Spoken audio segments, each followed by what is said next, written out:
You know, there's breaking news, and I don't think you're going to believe it. Sometimes there's stealing of plays of what the other team's going to do on a football field by players and coaches. Yeah, say it isn't so. Well, we know it happens. We've talked about the espionage of football and the gridiron before. But what's the history of it? Timothy B. Brown joins us tonight from footballarchaeology.com to tell us about the history of stealing signs in football.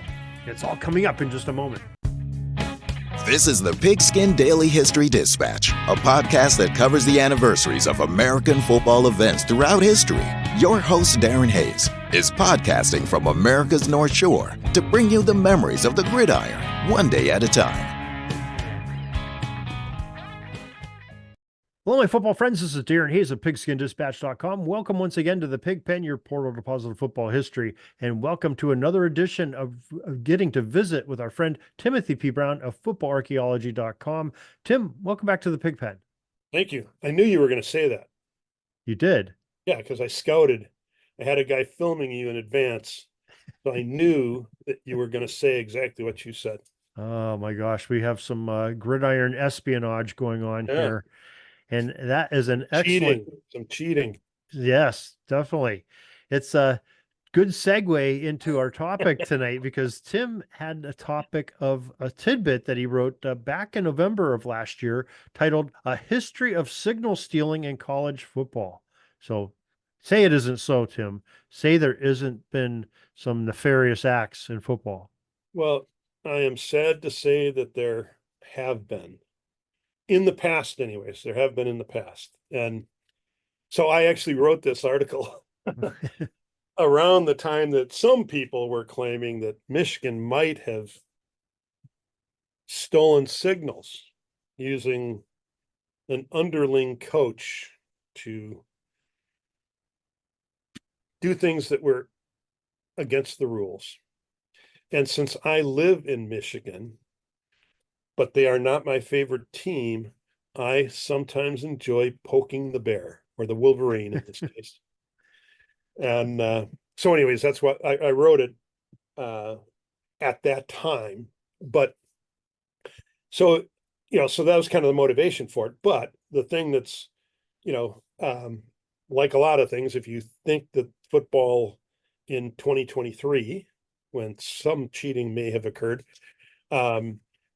is the same as football was back at the turn of the previous century, well, then you're sadly mistaken. So back then there was no stealing of signs would be nearly impossible because coaching from the sideline was illegal, right? I mean, coaches couldn't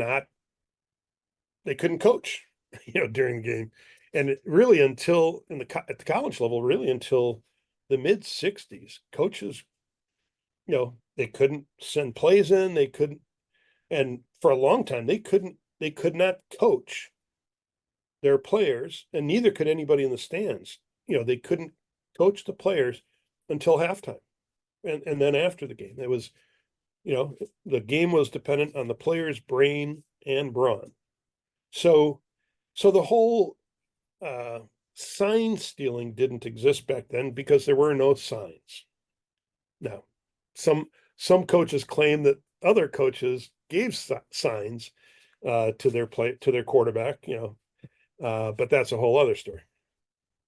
But what was the case back in the day, and really, from probably mid 1880s. So when football first started running, when they first started running structured plays, eventually people realized, boy, we should name these plays, or, we should know that Billy is going to get the ball and run to the right, and these four people are going to block for him. And so, as they structured plays, they started naming those plays. Initially, some of the plays were just, they'd give them a name like sweep left or something like that. But at the time, quarterbacks, teams didn't huddle. So at the time, sometimes it was a captain, but more typically it was a quarterback who'd come up to the line, and play it end, everybody get up on the line. Quarterback could yell out a series of signals that were either word codes, or then mostly teams went to number codes. So teams might have 60 plays, even though half of them looked exactly the same, but they might have 60 plays. And so the quarterback might get up there and yell 7, 32, 57, 8. And then that would tell his teammates what the formation was, what the play was, and what the snap count was going to be. And so embedded in those numbers were, some kind of code. And so they'd also have like fake signals. So until I say 23 or a number in the 20s, then don't pay attention, and all that kind of stuff. Mm-hmm. And so, but if you had, you always had the issue of, do we use a really simple code so that even the dumbest play on our team understands them, or a new kid, right? So that the freshmen understand them. Or do I make them more difficult? Because and the easier it is, then the opposing team can steal the signal. They can figure it out, right? And so some of the scouting that went on back then, and some other cheating, cases that went on were not as much, sometimes it wasn't even just about to learn somebody's plays or the capabilities of the players. It was to try to decipher their signaling system. And so anyways, that was kind of that's the way the signal or plays were called at the line. And so, there were just a series of instances of teams that where just different people, basically got caught, trying to steal the signals.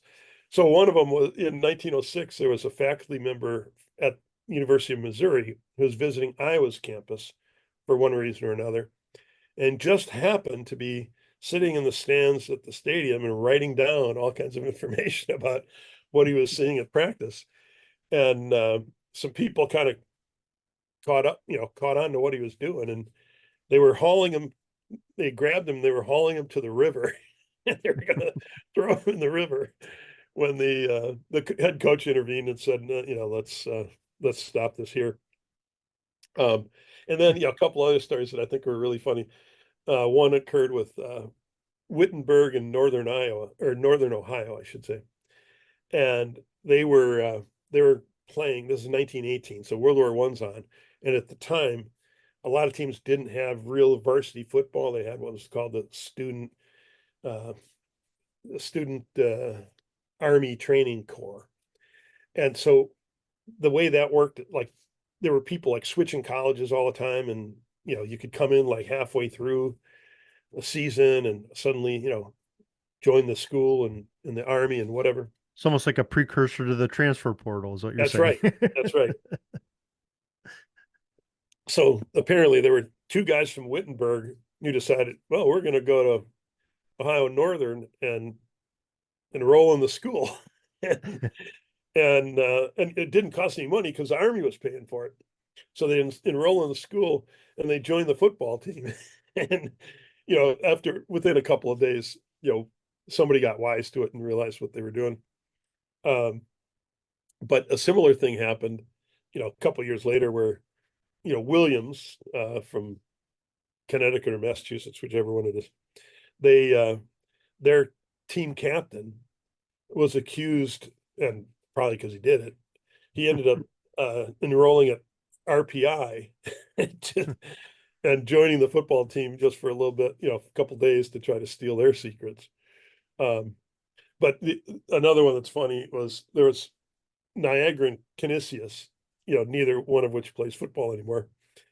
They had a big rivalry back in the day, and apparently there were some guys from Niagara who the coach supposedly sent these guys to spy on Canisius, and they were like hiding in some bushes while the other team was practicing, and somebody noticed them, so they chased them down and they jumped in a car and took off, but then they were able to like trace the plates or whatever, so anyways, it turned out to be, kind of a big scandal because the guys did, it might have been like the Niagara coach's car or something like that. So anyways, it's just funny that kind of the lengths that people would go to and especially now when you think about it, like, okay, these are two teams that don't even play or two schools that don't even play football anymore, and the others are D3, which nothing wrong with that or anything, but it's just not. It's not like Michigan and Ohio State, right? Which kind of brings us back to the whole to the Right. original story. So, anyways, I just find those kinds of stories, just amusing. The lengths people will go to cheat, to try to get one up on their opponent. Yeah. And it's kind of something that's marking an occasion because as we start the 2024 college football season, it'll be the first year that communication devices will be allowed in helmets of green dots, similar to the NFL. Both a defensive captain and probably a quarterback, most likely, will have the communication devices and be able to have a period of time before plays. And I don't know exactly what that is, but I know they can't take it right up to when they're at the line of scrimmage. But to get the signals called in to probably try to prevent things like you just talked about and things that may or may not have had it happened at Yeah, Michigan and may or yeah, may not have happened with the New England Patriots with yeah, whatever. So all those scandals that have happened recently and 100 years ago.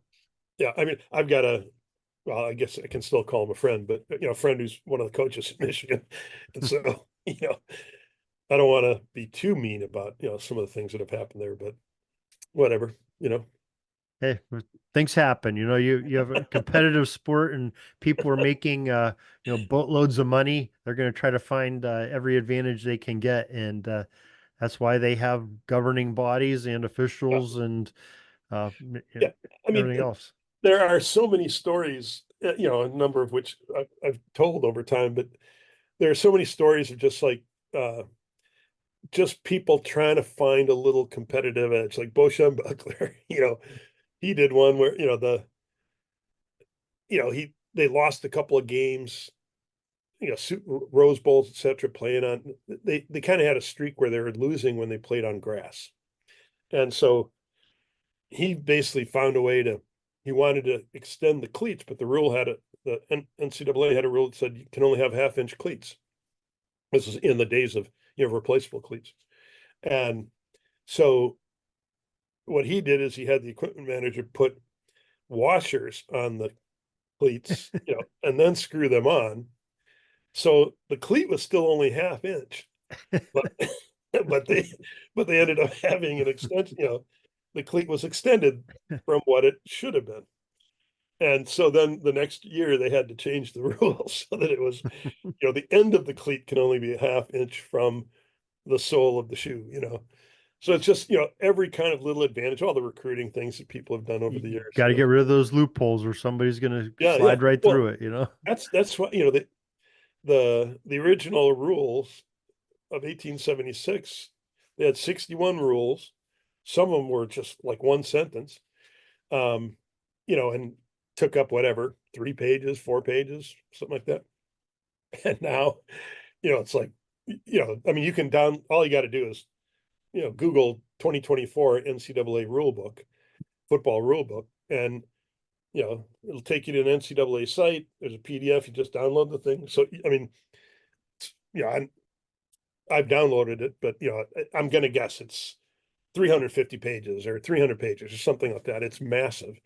And it like documents everything you can do, the way you can decorate the field, the striping and that, you name it. It's And I incredible. could I can tell you from a officiating Yeah, standpoint, right. that's just the rules book, and you also have a case book that's probably almost the same size, which gets you a little bit more in depth in rules and gives you some further explanations. Then you have Yeah, supplements. And we just lost the gentleman that did it. Roger Redding had a great book that came out that explained both. He did for high school and he did for college, and sort of put some pieces together that were a little fuzzy, but. Many people say it's the most complicated rules of any game on earth, the game of American football, and yeah, I believe it. yeah. Wouldn't doubt it. I mean, it's pretty incredible. It definitely is, definitely is. But Tim, you talk about incredible aspects of football quite frequently on your website with your tidbits, and Always, always. always. Always very unique and very in-depth stories and fun, like like some of the ones we talked about tonight. Interesting, like we always talk about. But why don't you share with folks how they can enjoy your tidbits? Sure. Just go to footballarchaeology.com. It's a Substack site, so you can subscribe. Once you're there, obviously you can bookmark it to come in whenever you want. And then I'm also I tweet and I guess what do you call it? I thread every story as well. But if you want to make sure you get them, just subscribe, and that means you'll get an email every time that I publish a new story. All right. Well, Tim, we thank you. And now that we have images of you sitting at a sewing machine threading, we appreciate it, that aspect of your life too. And we'd love to talk to you again next week about football. Very good. Look forward to it. That's all the football history we have today, folks. Join us back tomorrow for more of your football history. We invite you to check out our website, pigskindispatch.com, not only to see the daily football history, but to experience positive football with our many articles on the good people of the game, as well as our own football comic strip, Cleat Marks Comics. Pigskindispatch.com is also on social media outlets, Facebook, Twitter, Instagram, and don't forget the Pigskin Dispatch YouTube channel to get all of your positive football news and history. Special thanks to the talents of Mike and Gene Monroe, as well as Jason Neff for letting us use their music during our podcast. This podcast is part of the Sports History Network, your headquarters for the yesteryear of your favorite sport. You can learn more at sportshistorynetwork.com.